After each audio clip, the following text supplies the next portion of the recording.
Good morning everyone. My name is Ankit Sinha from Department of Civil Engineering and welcome back to the course on Engineering Hydrology. Currently we are going through our third module. In this particular module we have discussed about various methods of calculation of mean precipitation over a given area, in where we have discussed about arithmetical mean method, Thies polygon method and isohyton method. We have also discussed about the frequency analysis of a rainfall. In previous class we have discussed about three formulas regarding calculation of return period and the frequency of the given rainfall of a given magnitude. In this particular class we are going to see the application of the calculated probability in terms of calculation of risk and safety for designing a particular hydrological structure. So आज की class का हमारा major focus रहेगा कि जो हम लोगों ने अभी तक रेनफॉल के रिटर्न पीरियड और प्रोबेबिलिटी को कैलकुलेट किया था, उसका हम लोग किस हिसाब से एप्लीकेशन कर सकते हैं डिज़ाइन के टर्म्स में, और इस तरह से हम लोग कैसे रिस्क और अदर पैरामीटर्स को कैसे कैलकुलेट कर पाएंगे.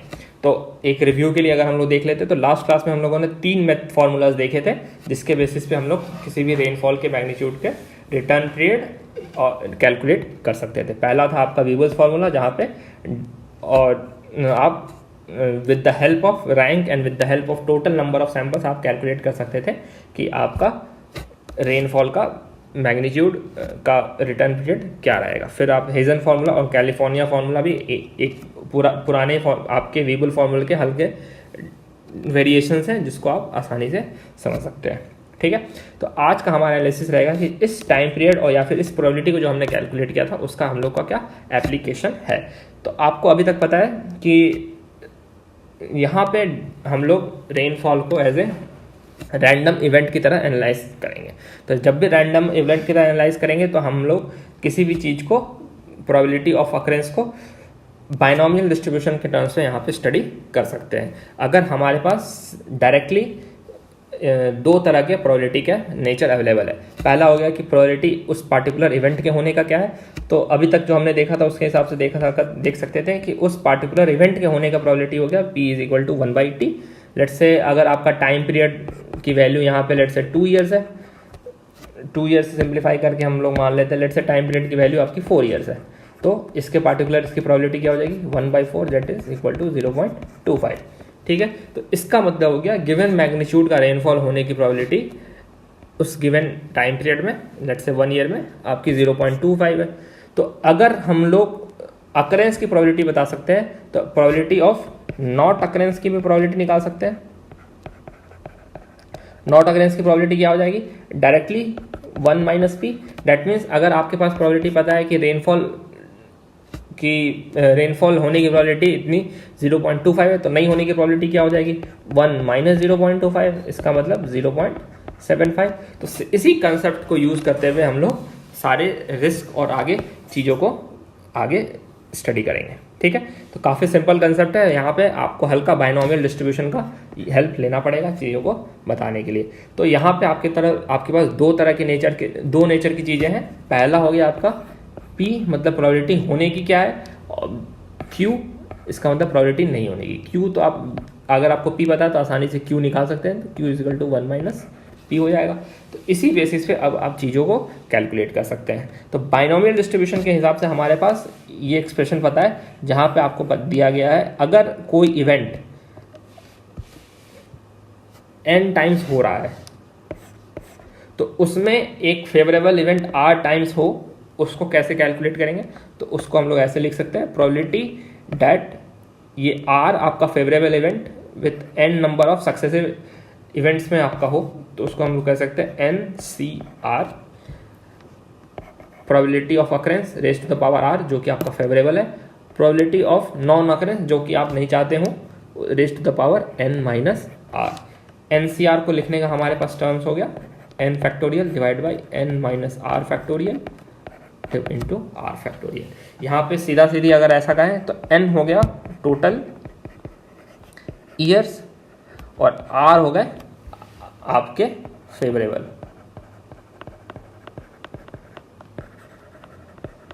ठीक है, तो ये सिंपल यहाँ पे प्रोबेबिलिटी का इस्तेमाल करते हुए हम लोग चीज़ों को डिफाइन कर सकते हैं. तो लेट्स से अब हम लोग कैलकुलेट करना होगा कि आपके पास अगर ये डेटा है कि गिवन मैग्नीट्यूड के रेनफॉल की होने की प्रोबेबिलिटी 0.25 है। तो अब आपसे पूछा जाए, आप बताइए कि लेट्स से 10 साल में 10 साल में इतने मैग्नीट्यूड का रेनफॉल नहीं हो एक बार भी, तो आप क्या करेंगे?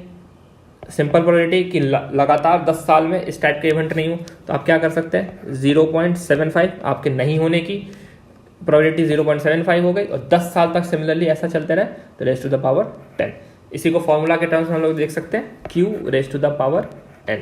ठीक है, यहाँ पे Q हो गया आपके नहीं होने की अकरेंस की प्रोबेबिलिटी, और n हो गया नंबर ऑफ द ईयर्स। ठीक है, तो अगर हम लोग इस हिसाब से कैलकुलेट करेंगे तो हम लोग मान सकते हैं कि अभी जो हमने डिस्कस किया था, रेनफॉल के अकरेंस की प्रोबेबिलिटी 0.25 है, मतलब 25% है। तो रेनफॉल इतने मैग्नीट्यूड का अगले 10 साल तक ना हो तो क्या होगा? 0.75 raise to the power 10। Simple binomial expression को यूज़ करते हुए हम लोग चीज़ों को यहाँ पे कैलकुलेट करेंगे, और यहाँ पे कोई एक्स्ट्रा एनालिसिस की ज़रूरत नहीं है।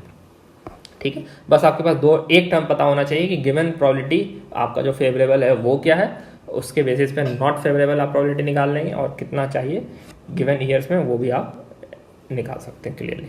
ठीक है, अगर हम यहाँ पे देखते हैं probability of occurrence of event at least once in n years, मतलब आप चाह रहे हैं कि एक गिवन इवेंट आपके एक n नंबर ऑफ ईयर्स में एटलीस्ट एक बार हो। अगेन सेम एग्जांपल के बारे में बात कर रहे हैं, आप मान लेते 10 साल में, लेट से 10 साल में आपके पास रेनफॉल अभी जो हमने डिस्कस किया था, जिसके रिटर्न पीरियड 4 ईयर्स है, 10 साल में एटलीस्ट एक बार हो, तो आप इसको कैसे लिख सकते हैं? रेनफॉल के अकरेंस की प्रोबेबिलिटी क्या हो गई? P हो गया आपका 0.25, रेनफॉल के नहीं होने की प्रोबेबिलिटी क्या हो गई? 0.75। तो अब आप क्या कह रहे हैं? यहाँ पे रेनफॉल एटलीस्ट एक बार हो, तो आप इसको सिंपल अगर प्रोबेबिलिटी के हिसाब से, अगर इस हिसाब से निकालें कि हम लोग चाहते हैं कि 10 साल में रेनफॉल एक बार भी ना हो, तो उसको हम लोग ऐसे लिख सकते थे, Q raise to the power n। आप चाह रहे हैं 10 साल में एटलीस्ट एक बार हो, तो आप क्या लिख सकते हैं? 1 माइनस ये, सिंपल। तो ये प्रोबेबिलिटी का जो टर्म हुआ ये हो गया not even once, not at all, और ये टोटल हो गया आपका एटलीस्ट वंस। ठीक है, प्रोबेबिलिटी के कंसेप्ट के बेसिस पे बिल्ड किया हुआ है, ये सारी चीज़ें आपको आसानी से समझ में यहाँ पे आ जाएगी। अगर यही आपसे पूछा जाए, आप लेट से आपसे पूछा जा रहा है कि आप बताइए गिवन टाइम पीरियड में इस पार्टिकुलर इंटेंसिटी का रेनफॉल 2 बार हो एग्जैक्टली, तो आप कैसे लिख सकते हैं? आपके टोटल नंबर ऑफ टर्म्स 10 साल हो गए, फेवरेबल ईयर्स क्या हो गए? 2। P की वैल्यू आपको पता है, P is equal to 0.25, Q is equal to 0.75। Similarly इस फॉर्मूला के बेसिस पे आप निकाल सकते हैं probability of occurrence at least twice in 10 years. तो इसको ऐसे लिख सकते हैं आप, 10 factorial divided by 8 factorial into 2 factorial into 0.25 raise to the power आपके फेवरेबल इवेंट 2, और 0.75 रेज टू द पावर आपका जो नहीं चाहते, मतलब 2 साल आप चाहते हैं कि इतना मैग्नीट्यूड का रेनफॉल हो, तो आप 8 साल चाहेंगे रेनफॉल ना हो इस मैग्नीट्यूड का, तो डायरेक्टली 10 माइनस 2, इसका मतलब यहाँ पे 8 आ जाएगा। तो इस हिसाब से आप डायरेक्टली बायनोमियल एक्सप्रेशन को यूज़ करते हुए चीज़ों को कैलकुलेट कर सकते हैं सिंपली। ठीक है, तो ये हो गया आपका गिवन प्रोबेबिलिटी का एप्लीकेशन। तो इसी हिसाब से आप रिस्क को भी निकाल सकते हैं। रिस्क निकालने का मतलब क्या हो गया कि आप चाह रहे हैं कि ये गिवन इवेंट जो है एटलीस्ट एक बार होना, मतलब एक बार भी अगर ये इवेंट हो जा रहा है तो आपके रिस्क के प्रोफाइल में आ जाएगा। इसका मतलब आप चाह रहे हैं, let's say again same example के बारे में बात कर रहे हैं, तो आपको पता करना है रिस्क क्या है। तो रिस्क का सिंपल डिफाइन, अगर आप चाहते हैं कि आपका एजम्पशन सेफ रहे तो इसका मतलब एक बार भी ना हो। अगर आप चाहते हैं कि आपका एजम्पशन गलत हो जाए तो आप चाहेंगे एटलीस्ट एक बार ये गिवन रेनफॉल हो जाए। तो एटलीस्ट एक बार रेनफॉल होने के लिए आपको क्या तरीका था?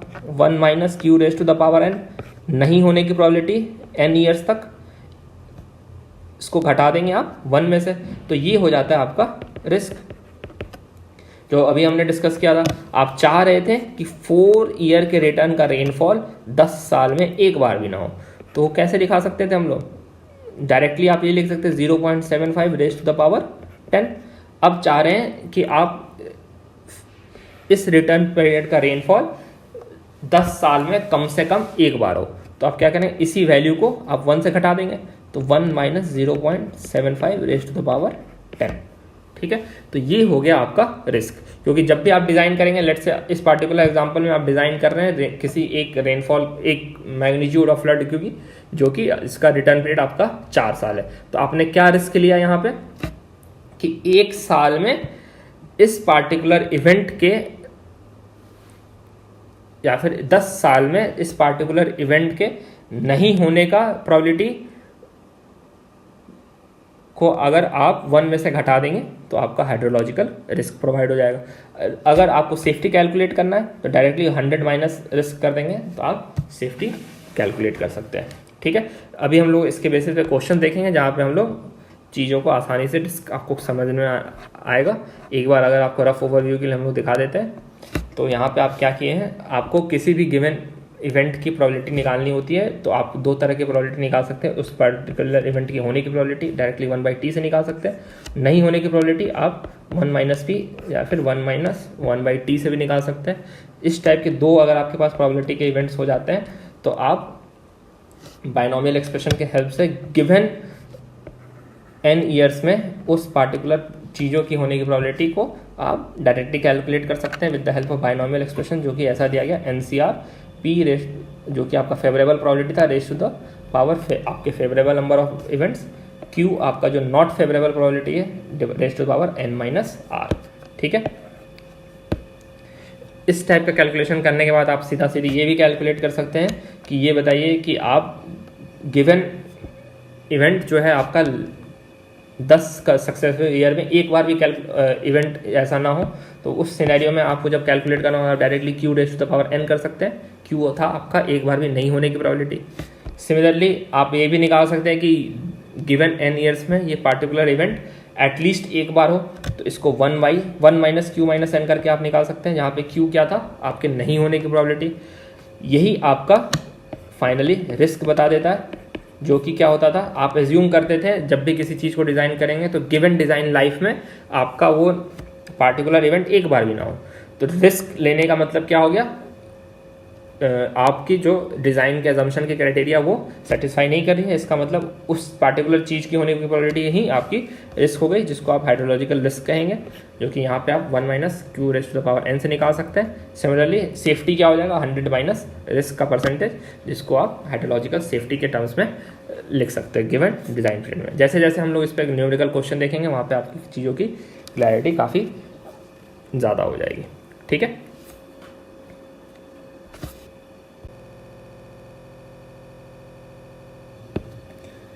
तो अब हम लोग सेम जो रिस्क का कंसेप्ट और प्रोबेबिलिटी का कंसेप्ट देखे थे उस पर कुछ न्यूमेरिकल देखेंगे और ऑब्जेक्टिव न्यूमेरिकल देखेंगे, ताकि आपकी अंडरस्टैंडिंग ज़्यादा क्लियर रहे। तो सबसे पहला यहाँ पे क्वेश्चन आ रहा है, इंजीनियरिंग सर्विसेज 2001 का है। आपको दिया गया है कि probability that 100 year flood is equalled और exceeded at least once in 100 years. इसका मतलब क्या हुआ, यहाँ पे आपको टाइम पीरियड दिया हुआ है। टाइम पीरियड क्या हो गया आपका 100 ईयर्स टाइम पीरियड दिया है, तो आपके पास डायरेक्टली प्रोबेबिलिटी क्या हो जाएगी, 1/t इज इक्वल टू 0.01। ठीक है, अब प्रोबेबिलिटी आपको पता है, आपसे पूछा जा रहा है कि ये फ्लड आपका एटलीस्ट वंस 100 ईयर्स में आपका एक्सीड कर जाए। इसका मतलब डायरेक्टली आपसे पूछा जा रहा है रिस्क क्या होगा। ठीक है, तो आपको निकालने के लिए सबसे पहले आपको क्या करना, आप एज्यूम कर लीजिए इन 100 years not even once this flood is equalled. तो आप चाह रहे हैं कि 100 ईयर्स में एक बार भी इस ऐसा इवेंट ना हो, तो आप डायरेक्टली क्या कहेंगे, Q raise to the power 100, मतलब ये नहीं होने की प्रोबेबिलिटी, और आप चाह रहे हैं कि 100 साल में ये चीज़ ना हो एक बार भी, तो आप Q raise to the power 100। यहाँ पे Q की वैल्यू क्या हो जाएगी आपकी, Q is equal to 1 - P is equal to 1 - 0.01। यहाँ पे जो वैल्यू आएगी आपका 0.99 रेज़ टू द पावर 100। ये वैल्यू आपकी आती है अप्रॉक्सीमेटली 0.63396। सॉरी, ये जो वैल्यू आपकी फाइनली कैलकुलेट होके आएगी वो होगा 0.99 रेज़ टू द पावर 100, जो कि होगा 0.36603। ठीक है, अब आपसे पूछा जा रहा है कि एटलीस्ट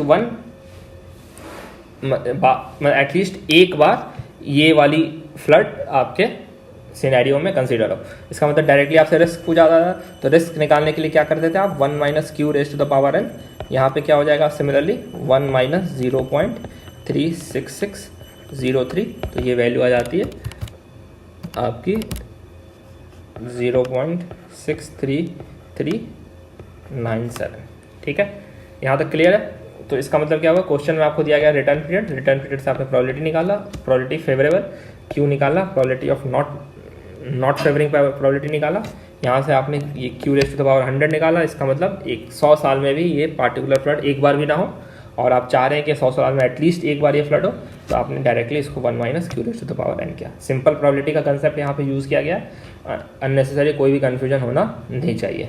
ठीक है, सेम पार्टिकुलर सिनेरियो पे हम लोग एक नेक्स्ट कंसेप्ट देखते हैं, ये भी इंजीनियरिंग सर्विसेज 2008 का आपका क्वेश्चन है। क्वेश्चन देखते हैं क्या दिया है। Form the analysis of rainfall data of a particular station, it was found that the rainfall of 400 mm has a return period of 20 years. Again यहाँ पे टाइम पीरियड के बारे में बात की गई है, वो आपका 20 ईयर्स है। What is the probability of a rainfall equal to और greater than 400 mm occurring at least once in 10 successive years.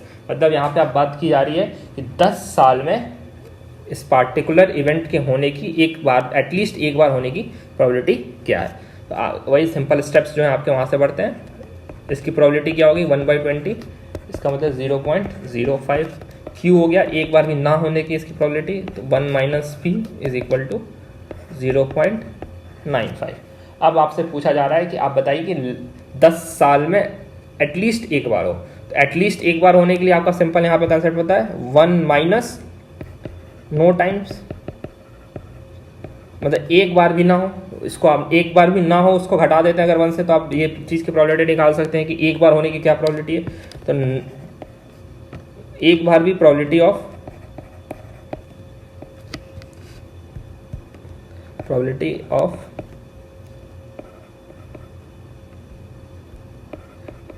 occurrence no time. तो आप क्या कर सकते हैं, इसको सिंपली ऐसे लिख सकते हैं, q raise to the power n, यहाँ पे आपका q 0.95 raise to the power, आपका यहाँ पे कंसिडर्ड ईयर है, 10 साल में आप बात कर रहे हैं। सिमिलरली अगर आपसे अब पूछा जा रहा है कि at least one probability of occurrence at least once, तो इसको आप ऐसे निकाल सकते हैं 1 minus Q raise to the power n, जो कि हो गया 1 minus 0.95 raise to the power 10। तो यहाँ पे आपका जो है सिनेरियो इस पार्टिकुलर क्वेश्चन का आंसर हो गया आपका बी। ठीक है, तो ये 2 क्वेश्चन देखा। एक क्वेश्चन और हम लोग अभी डिस्कस करेंगे, वो यहाँ पे आपका यहाँ पे दिया हुआ है, a culvert design for a flood magnitude of return period 100 years and has the expected life of 20 years. The risk in this particular hydrological design will be। तो यहाँ पे क्वेश्चन में आपको दिया गया एक कल्वर्ट डिज़ाइन किया गया है, जैसे हम लोग बात कर रहे थे कि हम लोग ज़रूरत क्या पड़ती है यहाँ पे हाइड्रोलॉजिकल स्ट्रक्चर में इस पार्टिकुलर रिस्क और सेफ्टी को एनालिसिस के।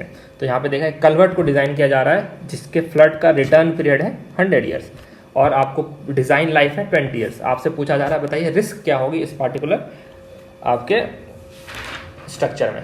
तो यहाँ पे आप सिंपली आप देख सकते हैं टाइम पीरियड आपको दिया हुआ है, टाइम पीरियड दिया हुआ है, तो आप क्या कर सकते हैं यहाँ पे आप टाइम पीरियड अगर आपको दिया हुआ है t इज इक्वल टू हो गया आपका 20 years।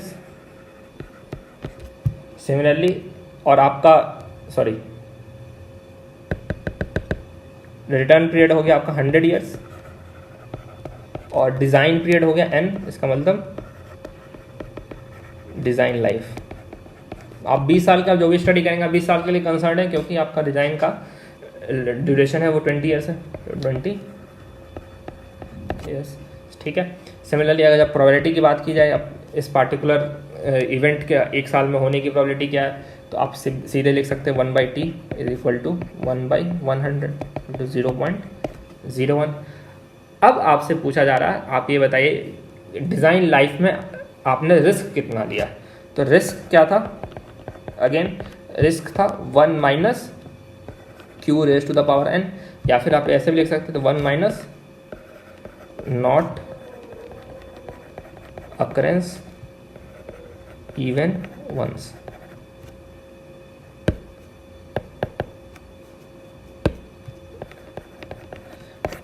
यही हो गया आपका रिस्क। मतलब आप यहाँ पे देख रहे हैं एक बार भी नहीं होने की जो प्रोबेबिलिटी है वो, उसको 1 में से आप घटा देंगे तो आपको इतना रिस्क पता चल जाएगा कितना है। तो सिंपली एक बार भी नहीं होने की प्रोबेबिलिटी क्या थी यहाँ पे, probability of not occurrence even once क्या हो गया आपका q raise to the power n। तो यहाँ पे अगर p की वैल्यू 0.01 है तो q क्या हो जाएगा, q हो जाएगा आपका 0.99। तो similarly probability of not occurrence even once हो गया आपका 0.99 रेज टू द पावर 20। तो रिस्क कितना हो गया 1 माइनस ये पर्टिकुलर वैल्यू। फाइनली जब आप इसको कैलकुलेट करेंगे तो ये वैल्यू हो जाएगी 1 minus 0.99 raise to the power 20, मतलब 1 माइनस 0.8179, जो कि फाइनली कैलकुलेट होकर आता है आपका 0.1821। ठीक है, तो इसका मतलब आपका रिस्क परसेंटेज हो जाएगा 18.21%। इसका सिग्निफिकेंस अगर आप समझना चाहते हो तो उसको ऐसा कह सकते हैं कि अगर आप किसी कलवर्ट को 20 साल के लिए डिज़ाइन कर रहे हैं और डिज़ाइन के लिए आपने मैग्नीट्यूड लिया है, रिटर्न पीरियड जिसका है 100 ईयर्स, तो उस पार्टिकुलर डिज़ाइन में आपने जो रिस्क एज्यूम किया है वो है 18.21% का। ठीक है, तो ये बेसिकली आपका किस तरह से एप्लीकेशन होगा रिस्क का उस पार्टिकुलर सिनेरियो में, उसको एक्सप्रेस करता है। और यहाँ से आपकी अंडरस्टैंडिंग मुझे लगता है काफ़ी क्लियर होगी। तो अगर एक बार सारे क्वेश्चंस को हम एक बार रिव्यू करना चाहें जहाँ से इसको आपको रिस्क का पैरामीटर का अंडरस्टैंडिंग क्लियर हो जाए, तो पहला क्वेश्चन में जहाँ पे आपने देखा था आपको टाइम पीरियड दिया गया, तो आपसे पूछा जा रहा था बताइए प्रोबेबिलिटी एक एटलीस्ट एक बार होने की क्या है। तो आपने directly 1 minus Q raise to the power n से कैलकुलेट किया था। सिमिलरली आप यहाँ पे देख सकते हैं आपका अगेन टाइम पीरियड दिया गया है 20 ईयर्स का, और आपसे पूछा जा रहा है what is the probability of rainfall equal to और greater than 400 mm in at least 10 successive years. आपका यहाँ पे सक्सेसिव ईयर्स आपका 10 हो गया, 10 बेसिकली आपका डिज़ाइन का मतलब जिसके लिए आप कंसर्न है। सेम कंसेप्ट आपका यहाँ पे लगेगा 1 minus Q raise to the power n, और डायरेक्टली अगर आप रिस्क की बात करेंगे तो आप 1 minus Q raise to the power n ही आपके लिए रिस्क का पैरामीटर हो गया, क्योंकि Q raise to the power n जो था वो आपका एक बार भी नहीं होने की चीज़ की प्रोबेबिलिटी बता रहा था। तो probability of not occurrence even once, अगर इस हिसाब से काम होता है तो आपके लिए डिज़ाइन सेफ है।